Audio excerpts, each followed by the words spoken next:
Yo, what's happening, guys? Don't mind the dog in the background, just chilling.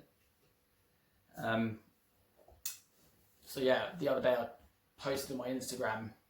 It was a picture of my hand just after the surgery that I had, and I said that I'm going to put a post up or a video up on my YouTube channel, just explaining what's been going on for the last 3 years or just over with my hand, and kind of take you through the journey of this fucking absolute nightmare, step by step, because there's been so many things that people wouldn't actually know, a lot of things that I've had to kind of deal with, get over, and lots of ups and downs. So yeah, I'll take you through the whole journey, and if anyone was interested, give it a watch. So the first time I actually had problems with my hand was in January 2017. I was actually training for Muay, McGowan. I was supposed to actually fight him on the March show on Yokkao. I was training hard for that fight. I think it was at the end of January, and I was doing a lot of. My game plan was to throw a lot of hard punches against the Thai, hurting body punches, big punches to the head, and hit the low kicks as well. So me and Pan were actually in the gym. We were doing a lot around.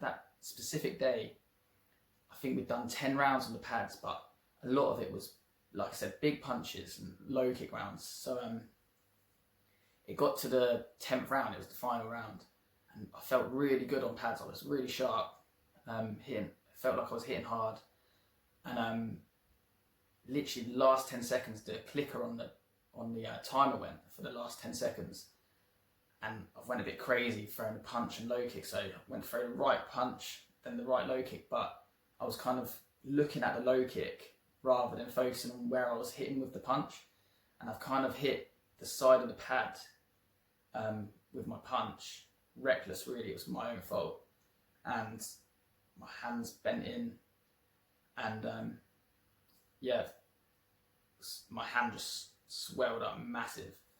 So that was literally the last shot of the training session anyway. So I took my glove off and I was in a lot of pain. I'd never ever had any hand issues before, so I didn't really know.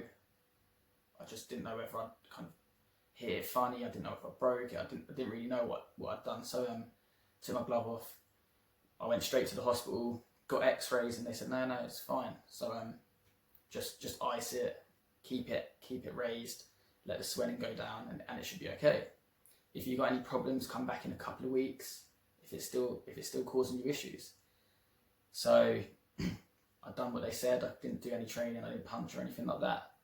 I was in the gym, but obviously still training for ring the ride. But I like I said, I couldn't punch or anything like that. So yeah, I went after 2 weeks. I was like, nah, this isn't right. My hand was still swollen and it was still in a lot of pain. So I went back to the hospital again. I think, I'm pretty sure it was about 2 weeks later. They X-rayed me again. Said no, it's not broken. Just keep resting it, keep icing it. Okay. At this point, we're getting closer to the fight for Yokkao anyway, and I had to make a decision whether is this going to be. But if it's not broken, I can fight. But it was still really bad. So another 3 or 4 weeks later, I think it was about 3 weeks, I went back to the hospital. They X-rayed my hand again. They said yes, it's broken.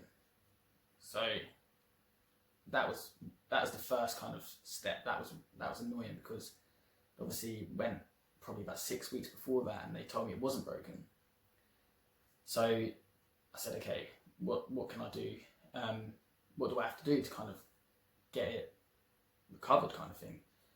So I rested for about, I think it was about 6 months. Obviously I pulled out of the Yokkao fight against Ring the Ride.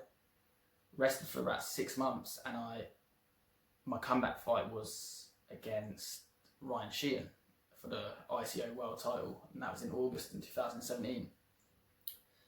So I started training for that fight.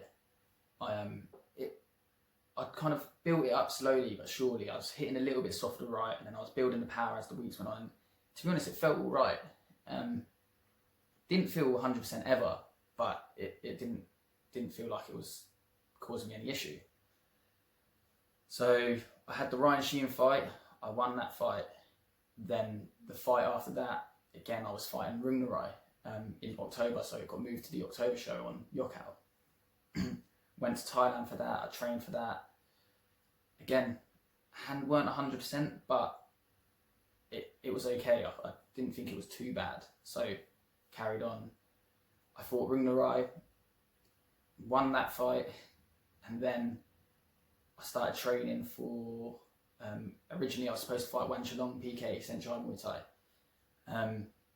on Top King in China. So I went to train with. I actually started my training camp with Tom Willock in Norway. I was doing seminars over there, so I started my training there.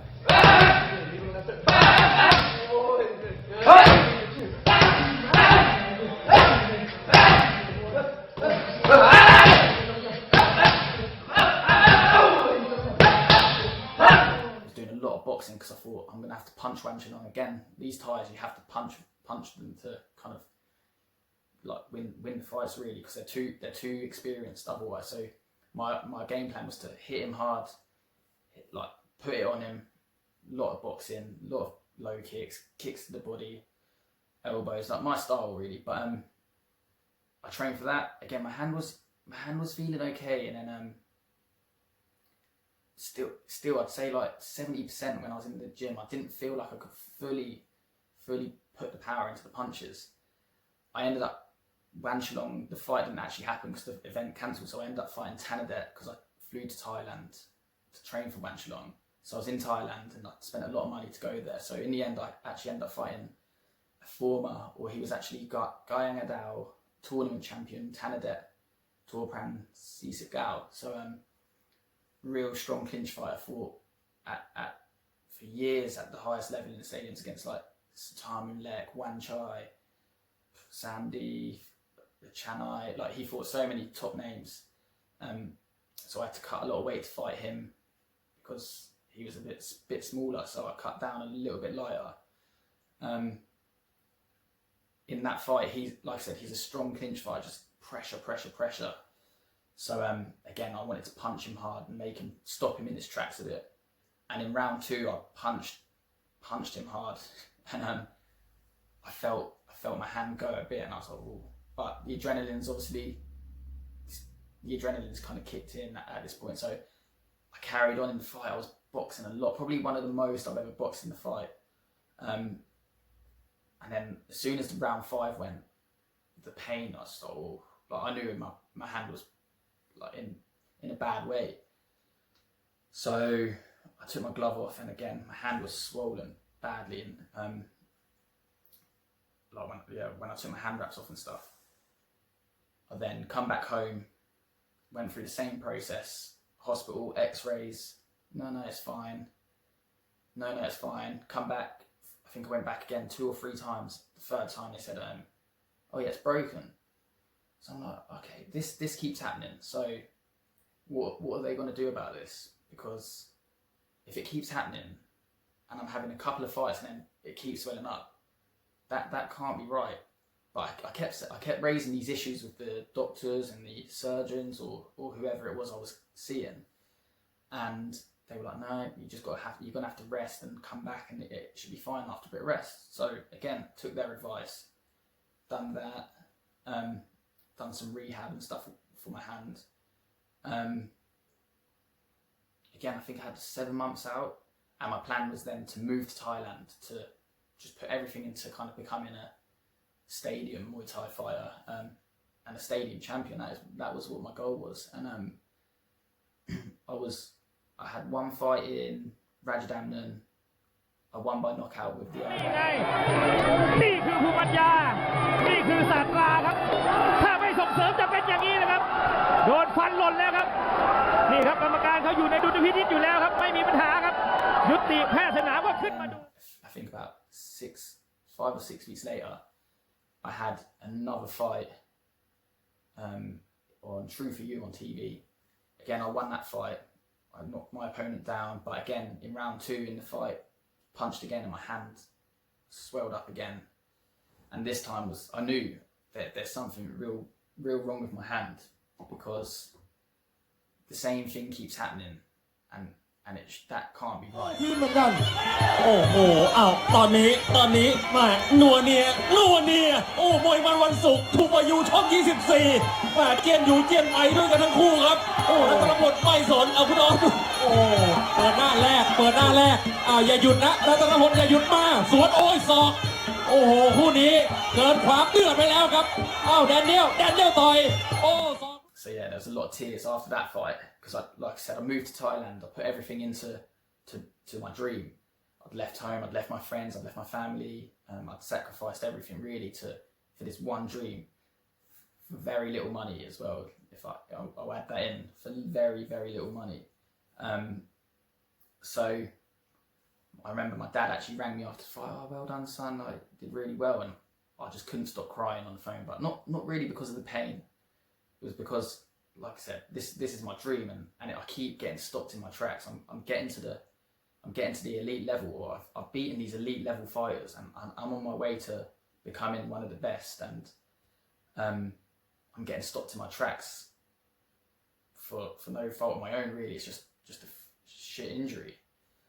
So yeah, that I then ended up, because I was living in Thailand at the time, I went to the hospital there, to one of the international hospitals. They MRI scanned my hand, they x-rayed my hand, and they found out that my metacarpals have been dislocated. So the index and the middle finger, their metacarpals have been dislocated from a joint inside the hand, probably from the first time I ever had the injury. So, and it makes sense, because if the original was when I punched a pad, and that kind of movement, your metacarpals come out, and there was a little bump in the middle of my hand anyway. So they said that looks like an injury that's been there a long time, that hasn't been treated properly.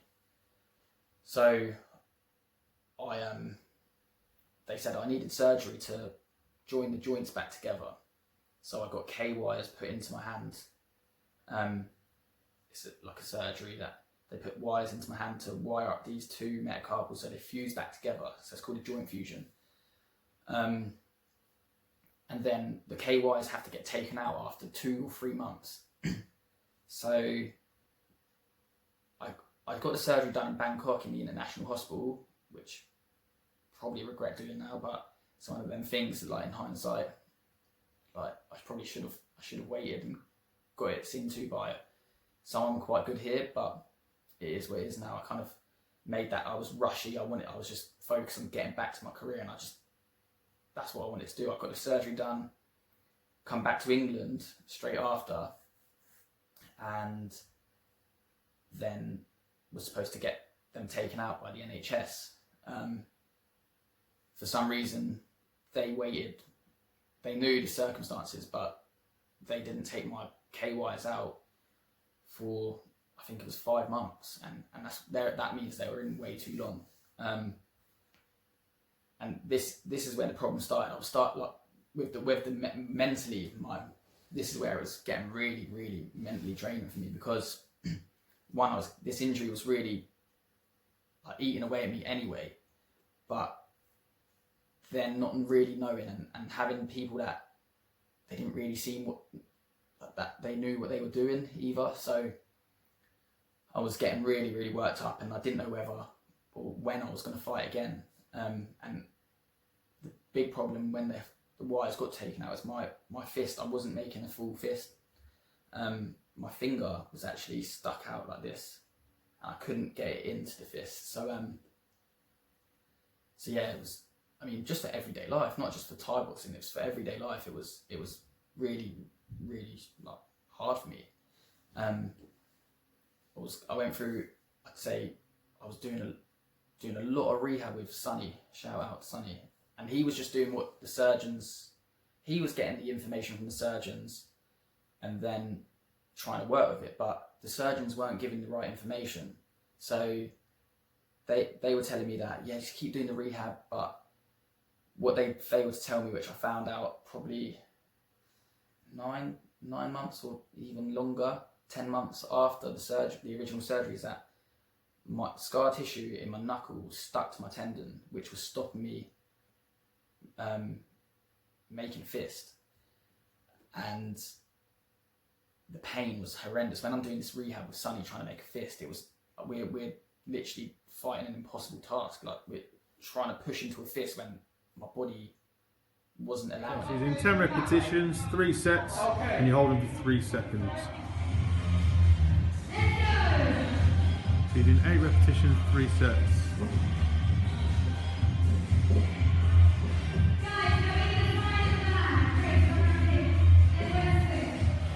So you're holding with the opposite hand and you're pulling in, yeah? Yep. So you want to do it on both fingers. So you do 10 on that one, 10 on that one. Yeah? 3 sets. I finally went to, in the end, I was like, this isn't right. I have to go see one of the top specialists, hand specialists, to see what's going on, because these surgeons were taking CT scans of my hands, MRIs, X-rays, ultrasounds. I had everything like that, and they didn't know what to do.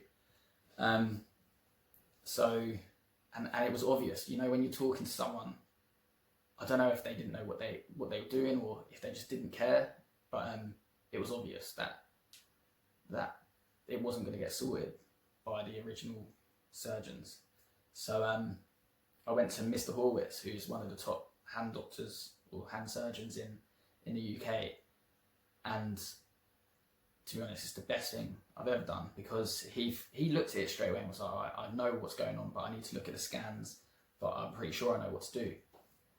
And he really did sort it out, and he gave me a lot more confidence after months of like kind of real, I'm not going to say depression, but I was struggling mentally. I was in a bad place sometimes, and I was always down, and I just felt like my career had kind of been ruined from this injury, but from lack of care from other surgeons and stuff like that. So he kind of showed me a bit of light at the end of the tunnel when so he told me that the scar tissue was stuck to the tendon. He was the one that found all of this out, and I finally got the surgery, and they said that he's not going to guarantee that I can make a fist again, because it was in a bad way for a long time as well. It was probably over a year and a half since I actually made a fist, and he didn't guarantee that it was ever going to be the same again, and maybe not even make a full fist again, because like I said, it's been a long time. So I booked in a surgery with him in March, and then COVID-19 obviously come about, and that got pushed back for another few months, so another 3 months. But I've finally got surgery done, and he found another issue inside my tendon. One issue was the scar tissue on my knuckle sticking to the tendon, but whilst he was doing the surgery, he realised that one of the surgeries before, either getting the pins in or getting the pins out, had pierced my tendon. So literally there was no way my tendon was ever going to stretch around and make a fist without him sorting it. So in that surgery, he fixed the tendon, and he obviously released the tendon from the scar tissue. And this is literally a week after surgery now, and I'm making a full fist. So I can't thank him enough, to be honest. He's been a lifesaver, and I had to pay a lot of money for it, but I would if I had any a problem with my hand again, or any kind of, if I needed a surgery again, which fingers crossed I don't, I would highly recommend him. He was so good, so confident. He knew exactly what he was doing. Made me feel at ease after a long time of feeling shit. Like I said, it's been a week. This video is filmed a week after the surgery. I'm making a full fist, still a bit stiff, like making like kind of move my hand a bit, but it's very swollen still. But yeah, amazing.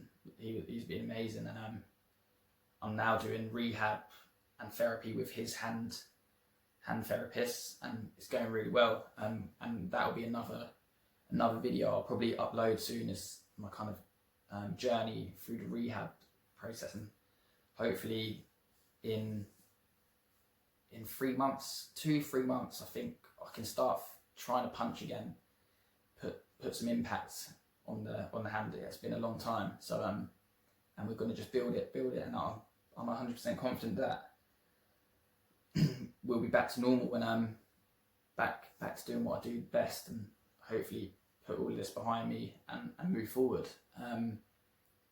Again, I just want to say so thanks to Mr. Horwitz who fixed my hand.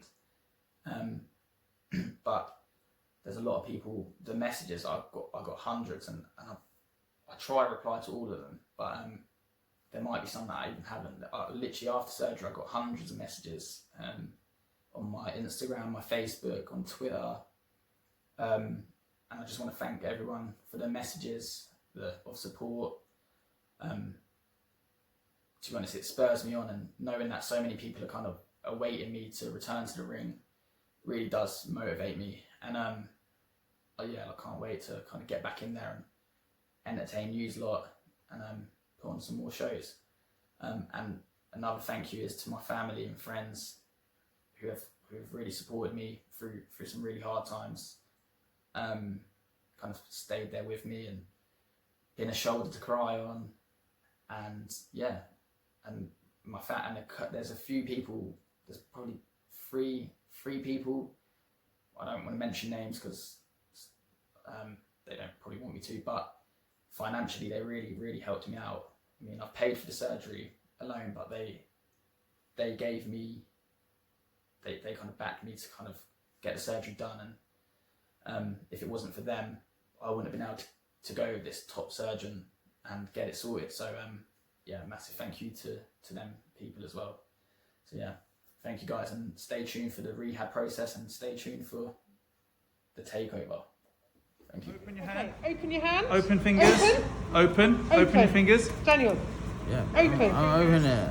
Open. Make it big, flat. Yeah, and make a fist. Make a fist. That's it. Thank you, and relax.